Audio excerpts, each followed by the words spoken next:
요즘 한국이며 미국이며 주식시장도 최고가 경신이고 부동산도 오를 일만 남은 것 같네요. 실제로 주식시장이 오르면 아무래도 부동산 상승 요인이 됩니다. 왜냐하면 대다수의 주식 투자하시는 분들이 평생 주식만 하겠다 하시는 분들은 많지 않잖아요. 대부분 이걸로 좀 돈을 벌어가지고 뭐 일부 집도 사고 뭐 이렇게 할 의향이 훨씬 더 많으십니다. 코인도 그렇고 주식도 그렇고요. 물론 그 중에는 이제 주식을 완전히 뭐 주식에 올인하는 분들도 없진 않아요. 뭐 나는 평생 월세 살 테니까 뭐 비트코인만 사겠다. 나는 뭐 평생 월세 살 거니까 뭐 주식만 하겠다 하시는 분들도 있지만 사실 그게 쉬운 일은 아닙니다. 실물 자산을 굳이 안 사고 금융 자산만 가지고 하겠다는 거는 모르겠어요. 뭐 잠깐은 할 수 있죠. 뭐 몇 년 정도야 뭐 그렇게 할 수는 있지만 계속 그 남의 집에서 살면서 이렇게 이사 다니고 한다는 게 그게 정말 모르겠네요. 내가 그만큼 부자가 됐는데도 계속 전월세로 남의 집을 살 것인가? 이게 좀 애매한 부분이 분명히 있고 아이가 뭐 중학생, 고등학생 아니면 뭐 이렇게 애를 충분히 키워본 분들은 아 이거 힘든데 라는 걸 좀 공감을 하실 텐데 반대로 뭐 그런 거에 대해서 크게 그 서러움을 안 겪어보신 분들 이런 분들은 그런 거를 쉽게 생각하시더라고요. 뭐 젊은 분들이라거나 지금까지 막 계속 자가에 오래 거주하셨던 분들 야 전월세 사는 게 뭐가 힘들어 뭐 이러는데 올려주면 계속 살 수 있는 것도 아니에요. 요즘에는 올려준다고 계속 그 집에서 거주하는 것도 아니라는 게 핵심입니다. 요즘에 세입자 있는 집을 팔기가 되게 힘들어요. 그래가지고 세입자를 내보내고 비워놓는 경우들도 좀 있고요. 어떤 경우가 있냐면 세입자 있는 집을 가지고 있는 분들도 그 말은 당연히 내가 뭐 다주택자일 확률이 좀 있을 거 아닙니까? 내가 세입자 있는 집은 있고 나도 세입자로 사는 경우도 있지만 내 집 하나 있고 세입자를 끼고 뭐 한 채 더 사놓고 뭐 이런 분들도 있단 말이에요. 그럼 이 물건을 팔려고 하는 사람들이 많아요. 이거 두 개 합쳐가지고 갈아타기 하려고 하시는 분들이 점점 늘어나고 있기 때문에 이런 상황에서는 그거 팔아버린단 말이죠. 그럼 그거를 누가 사냐? 실거주 하려는 사람이 삽니다. 실거주 하려는 사람이 사기 때문에 그 사람은 나를 내보낸단 말이에요. 그러니까 내가 여기서 전세 더 올려드릴게요. 뭐 월세 더 올려드릴게요 라고 해도 집주인이 바뀐 다음에 죄송해요. 그냥 좀 나가주세요. 저 여기서 실거주 하겠습니다. 라고 하는 분들이 요즘 많단 말이죠. 근데 내가 부자가 됐어요. 근데 뭐 어디 뭐 정말 월세 싼 집에서 뭐 몸테크 하듯이 살 사람이 어디 있습니까? 대부분 내가 뭐 십수억, 수십억 부자야. 그러면 나도 멋진 동네 가서 괜찮은 집에서 월세를 살려고 하겠죠. 주식이나 코인을 올인하시겠다고 한다면. 그러면 그런 동네들은 실거주 하려는 수요가 높기 때문에 이 이사를 계속 다녀야 돼. 이사를 계속 다닌다는 그 스트레스. 이게 해보면 압니다. 이 가구들도 이제 그 구조가 달라지면 안 맞아가지고 버려야 되는 것도 있고요.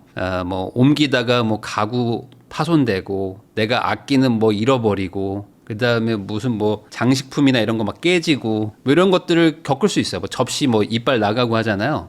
그게 뭐 뭔 상관이야. 그게 뭐 집값 빠지는 거 대비하는 거에 비하면 뭐 아무것도 아니지라고 생각하실 수는 있는데 이건 보통 남자분들이 그렇게 생각하고 자녀분들이나 뭐 아내분들은 그걸 엄청 스트레스 받거든요. 근데 이제 남편만 몰라. 남편만 모르고 2년마다 이사 가면 어때 하면서 막 한단 말이에요. 그걸 같이 따라다니는 자녀들 스트레스, 뭐 병원 옮겨야 되고 학원 막 옮겨야 되고 뭐 어떨 때 막 전학도 간단 말이죠. 집이 아예 없는 경우들도 있어요. 그리고 뭐 전세가 나오긴 나왔는데 뭐 일정이 안 맞는 경우도 있고 그러면 뭐 어떡해. 그러니까 이런 식으로 하다 보면은 또 그게 말이 안 맞죠.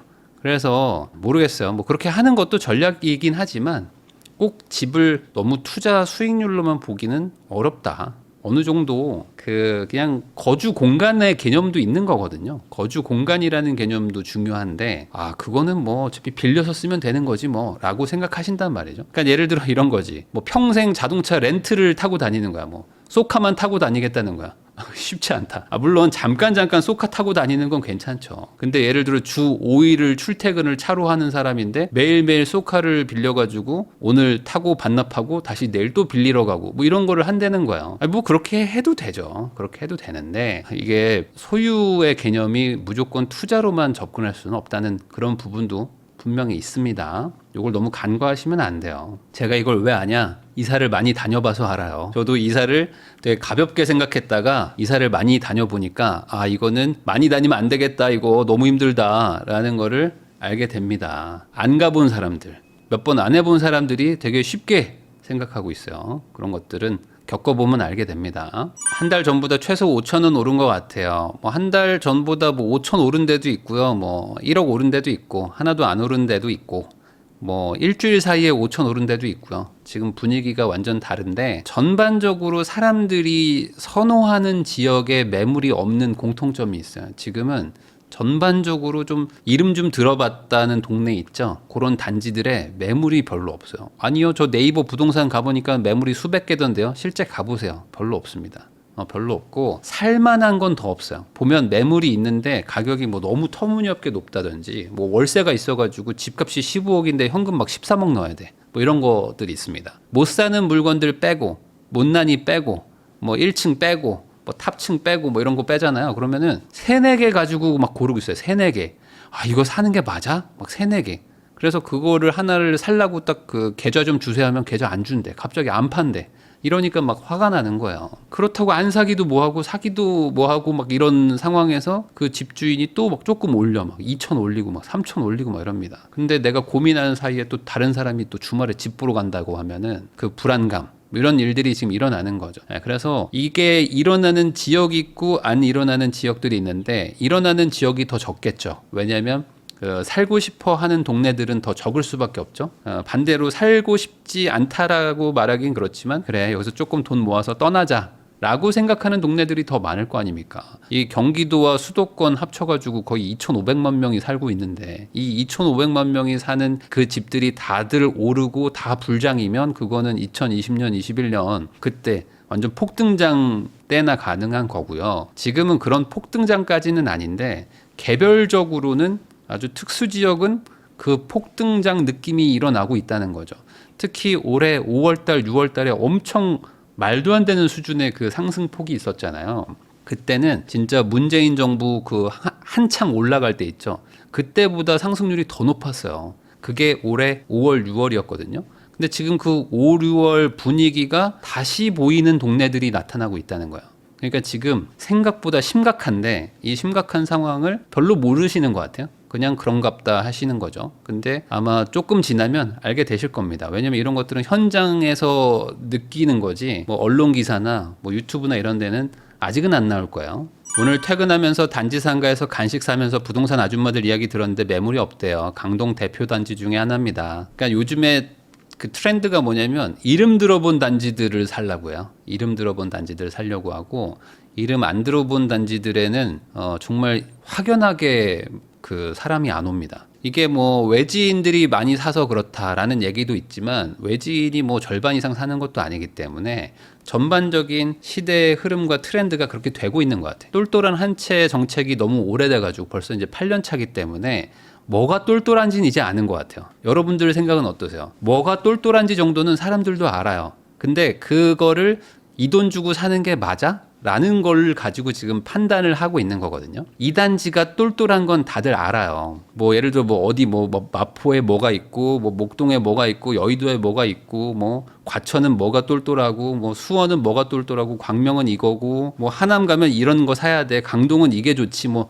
이렇게 다들 알고는 있어. 이거에 대해서 워낙 많이들 이슈가 됐었고 얘기도 많이 했고 옛날에 전고점이 얼마였는지 이게 빠졌다가 다시 회복한 게 얼마인지를 이제는 안단 말이에요. 알아요. 이제 단톡방도 있고 뭐 유튜브도 있고 뭐 블로그도 있고 이런 거 알려주는 사람들이 너무나 많습니다. 뭐 임장을 갔다 온 사람들 후기도 많고 그러니까 다들 알고는 있는데 이 가격이 맞아? 이러고 있었는데 이게 올라가기 시작하는 거예요. 그러니까 이제 안 살 수가 없게 되는 거예요. 잠깐 멈춰 있을 때는 야, 이 가격이 맞나? 라고 하고 있는데 갑자기 꿈틀꿈틀하면서 올라가. 그러면 어떻게 합니까? 이거 안 사면 안 되는데 하면서 사람들이 사는 거예요. 그러니까 사니까 또 오르죠?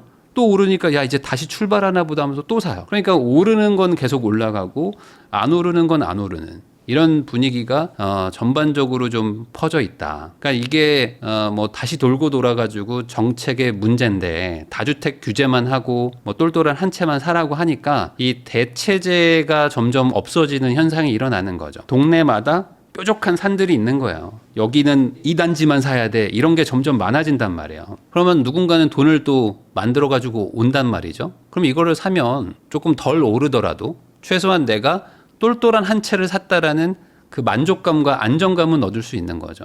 근데 이거를 정부가 모른다면 정말 심각한 거고 안다면 너무 간과하고 있는 게 아닌가. 이렇게 부동산 심리가 이렇게 쏠려버리면요, 규제가 사실상 소용이 없어집니다. 큰 의미가 없어져요. 어차피 사람들이 이렇게 믿어버리면 방법이 없어요. 사지 말라고 그래도 안 사는 게 아니고 사지 못하게 한다고 안 사는 것도 아니거든요.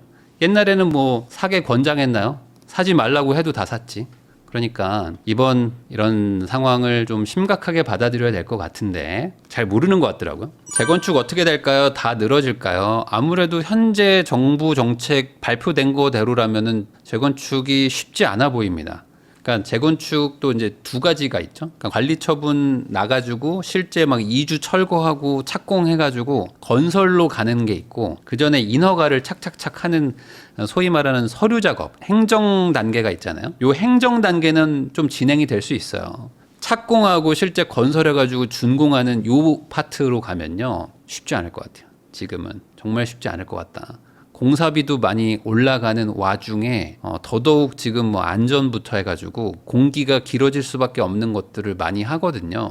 그러면 인허가는 막 진행이 되겠죠. 어떻게든 뭐 다들 뭐 지자체도 그렇고 정부도 그렇고 다 어떻게든 인허가를 빨리 해주겠다고 하니까 인허가는 되는데, 인허가 때는 사람들이 애써 못 본 척 하는 게 있습니다. 뭐냐면 바로 사업성이죠.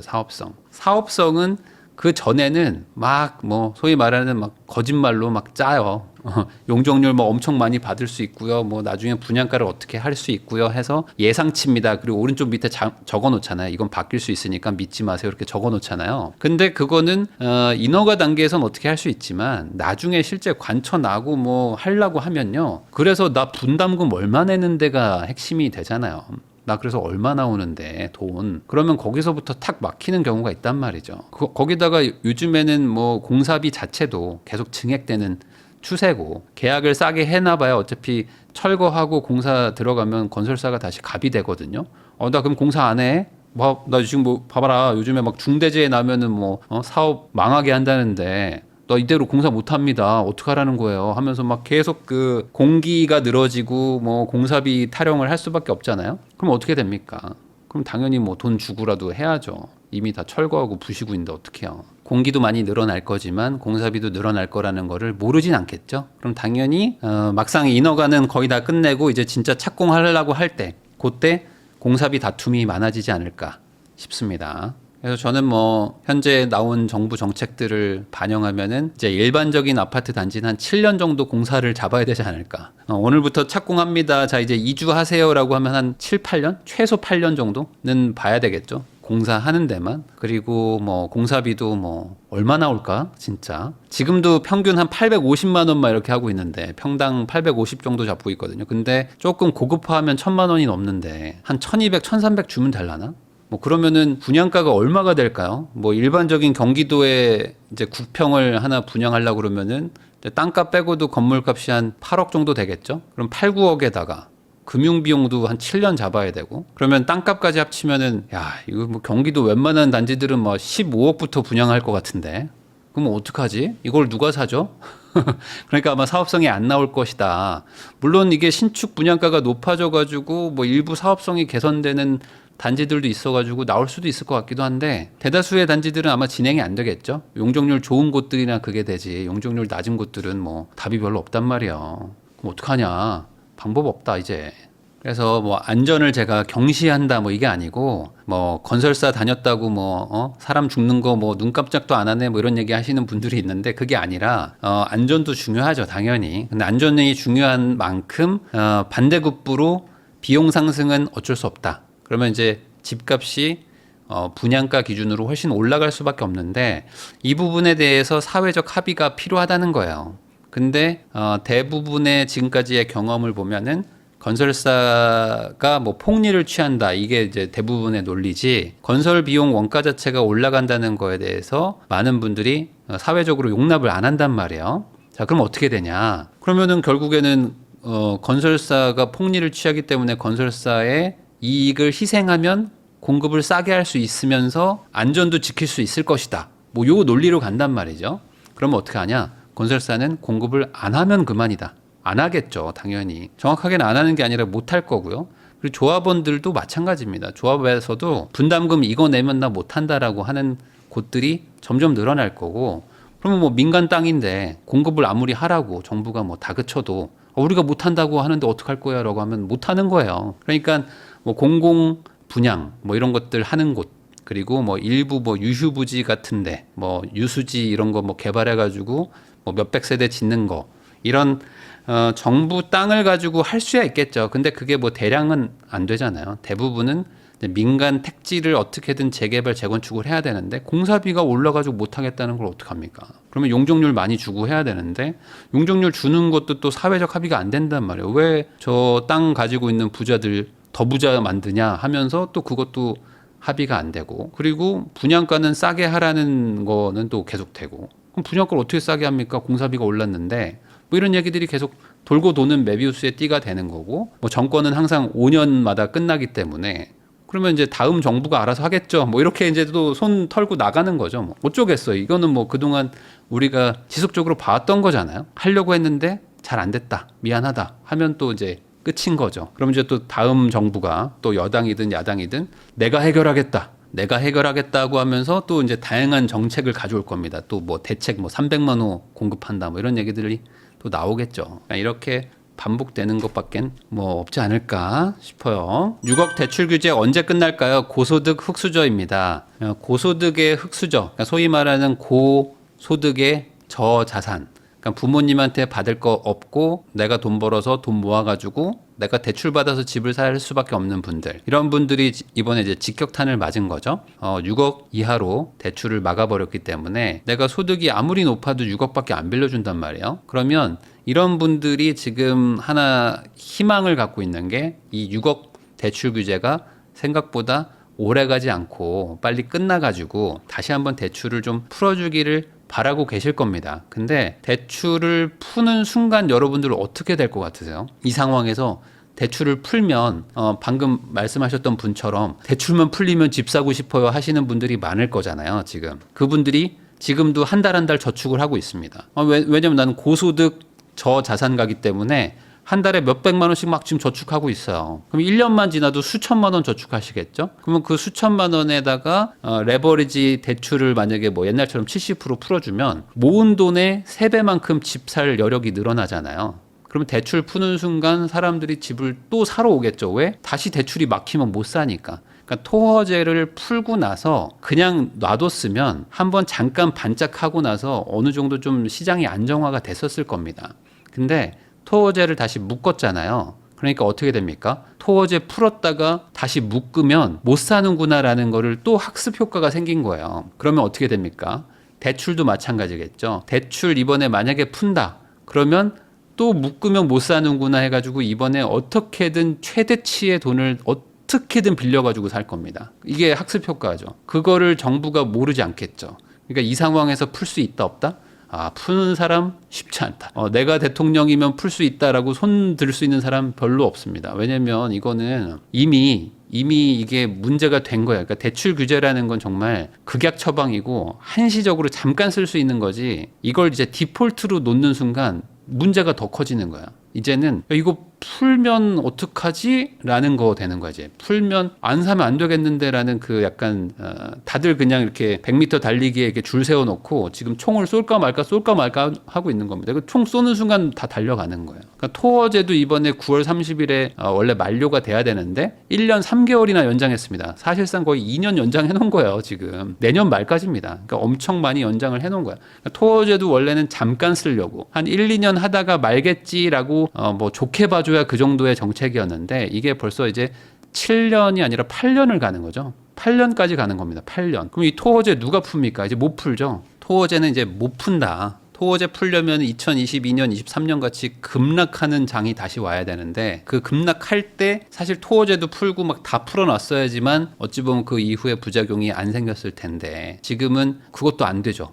이 상황에서 이걸 풀어? 공급도 없고 내년 내후년은 역대급 공급 절벽이고 내년은 진짜 큰일 났는데 내년 공급이 한 만 몇천 세대 되거든요. 그 공급 다 강남에 있어요. 강남에 30억 40억 짜리들만 분양을 합니다. 그러니까 내년 공급이 만 몇천 세대라는 것도 어찌 보면 허수예요. 일반적인 대중들은 못 사는 집, 어차피 못 살 만한 고가 주택들밖에 내년에 분양을 안 한다. 내년에 입주를 안 한단 말이에요. 그러면 실질적으로 25개구 중에서 한 22, 3개구는 공급이 그냥 없다고 보시면 돼요. 내년 내후년에 뭐 거의 없어요. 그러니까 우리 동네는 신축이라는 개념이 없을 거예요. 그러면 어떻게 되냐? 있는 거 가지고 이제 챙겨야 되는데 금리도 지금 내리려고 하고 있지. 돈은 계속 풀고 유동성은 막 넘쳐나지. 주식으로 돈 벌었대지, 코인으로 돈 벌었대지. 아니 그럼 최소한 코인이나 주식으로 번 사람들이 집은 안 사도 전세는 얻을 거 아니에요. 전세나 월세는 갈 거 아닙니까? 그러면 전월세가 올라가겠죠. 최소한 금융자산이 돈이 되면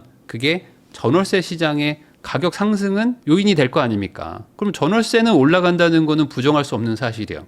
금융시장이 좋아지면 좋아질수록. 그러면 금융자산이 결국에 집값에 직접적인 영향은 안 줘도 전월세 시장에 영향은 주겠죠. 그럼 전월세 시장이 올라가는데 매도자들이 급하게 팔 이유가 뭐가 있습니까? 공급도 없는데. 그러면 다시 또 집값에도 영향을 주게 되는 거죠. 그럼 집값이 올라가는 모양새가 나오면 대출을 풀까요?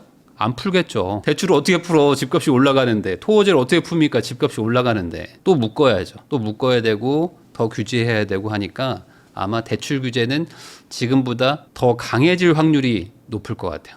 그러니까 풀 확률보다는. 그렇게 생각하시고 접근하는 게 좋지 않을까 싶습니다.